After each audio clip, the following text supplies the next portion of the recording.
Hello and welcome to our first of three segments in our Meet the MS and MIS Faculty Director series, a series of conversations designed to provide an in-depth look at what makes the University at Buffalo's MS and MIS program and its people so special. My name is Aaron Shaw. I'm the Assistant Director of Recruitment here in the University of Buffalo School of Management, and you can reach out to me via my digital business card, the QR code to which can be found here on your screen. Any point in time, feel free to pull out your camera on your phone and follow the links associated with that for additional conversations. Today, I'm joined by one of those very special people, the MS and MIS Faculty Director, Kevin Cleary. Kevin, welcome and thank you for joining me today. Thanks for having me, Aaron. Appreciate it. Of course. Well, let's get right into it, shall we? I've got some comprehensive and towards the tail end of these segments, some fun questions that I'd like to ask. Before I do, can you provide us with a little bit of detail surrounding your background? Sure. So nearly 20 years in the information technology space, most recently with a focus on cybersecurity. I've spent quite a few years professionally with the university, most recently as a manager in our central IT area and working as the Chief Information Security Officer for the university. Awesome. Very cool stuff. Thank you so much. All right, jumping into the questions. Let's kick things off with, why did you decide on an academic career path? What was that motivating factor to becoming a faculty member? Sure. Yeah. I mean, frankly, the decision was made many years ago when I was in the MBA program. I had the great experience of some wonderful instructors, and I just always kind of thought, this is what I want to do someday. This is how I want to round out my career. I kind of want to, I want to be able to give back to students the same way that I had some really great instructors giving back to me. And I kind of knew that I wanted that to happen at some point in my career. I just wasn't sure when. Because I kind of always stayed close to the university and worked within the university, I had several opportunities over the years to serve as an adjunct instructor for multiple classes, both in computer science and within the School of Management. And oftentimes I'll get the question, why did I make the switch? Why did I switch from being Chief Information Security Officer to being on the faculty side? And usually the answer I give is, well, it was too soon. I still had a few good years in me left as the Information Security Officer, but this opportunity came along with a clinical position with the School of Management, with the MIS Program Director position. And it just wasn't something that I wanted to risk passing up, because frankly, opportunities like that don't come around very often. And I wasn't sure if it'd come around again. And while it didn't fit neatly into my career plan of, when I would maybe, transition into an academic role, the opportunity was in front of me. And so I decided to pursue it. I enjoyed the CISO position. I still feel like I had a few good years left in that, but the opportunity was here and it just seemed like the right time to pursue it. Yeah, great stuff. Thank you so much for sharing. So that the tail end of that essentially answers what would have been my second question. So I'm going to reposition it. Obviously, many folks are familiar with the rigorous schedule involved with being on faculty. But give us a sneak peek or a look behind the curtain, if you will, in terms of some of those extra responsibilities. What is a faculty director of a program like MIS? Yeah.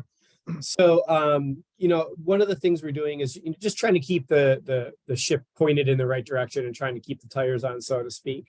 It's a lot of interactions with students, helping them to ensure that, and we'll have a conversation about career journeys in a little bit, kind of helping them to get on the path of, what journey might work for them or what should their journey be. It's working a lot with instructors to kind of work out any issues they have and get the scheduling on track, working very closely with the department chair, Dr. Sanjukta Das Smith, who's been wonderful for me, and I've learned so much from her. So kind of having that partnership and making sure that the program really is kept fresh and kept up to date, especially with a program such as MIS.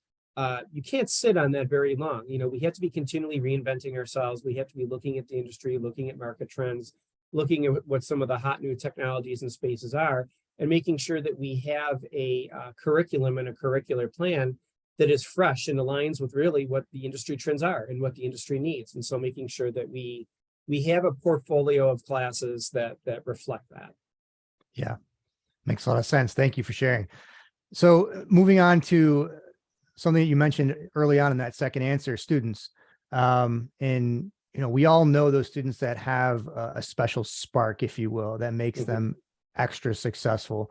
So thinking back to your times on faculty, and looking at those students and assessing qualities and characteristics for those that, and how do I say this? Because everybody has a different definition for success, right? But in the context of this conversation, being a successful student, in your eyes, what from those experiences do you admire most about those particular students?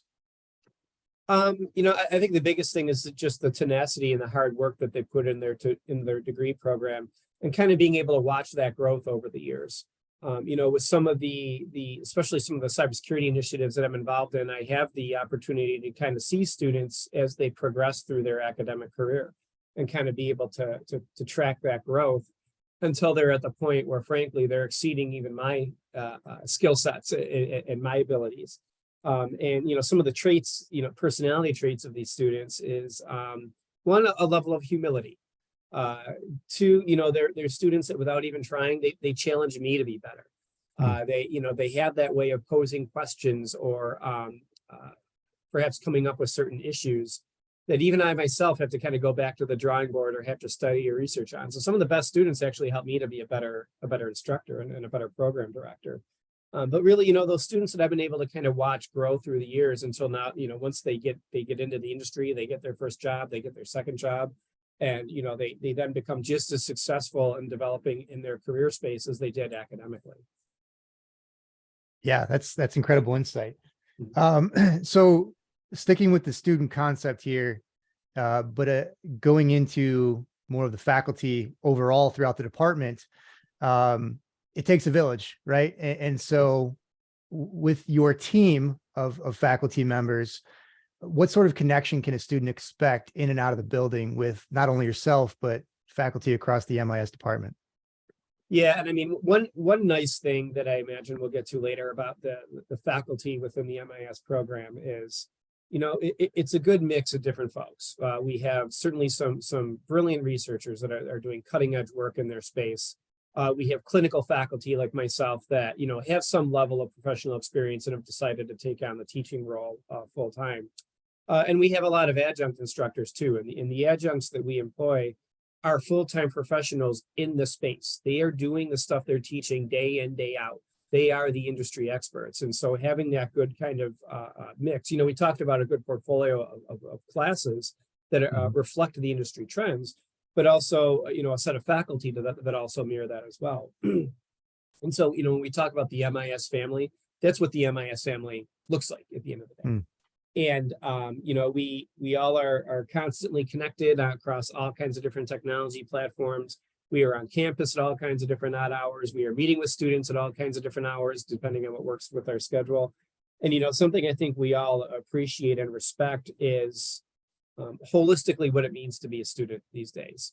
And, before actually starting my technical role, I worked a little bit of time in student affairs and with our campus living and student life areas. And, one of the big lessons I took away from that was students are being educated in all kinds of different ways, and their experience here is being shaped by a whole lot more than what's in the classroom. And that's something I think as faculty, we all try to keep track of, or, try to take into account.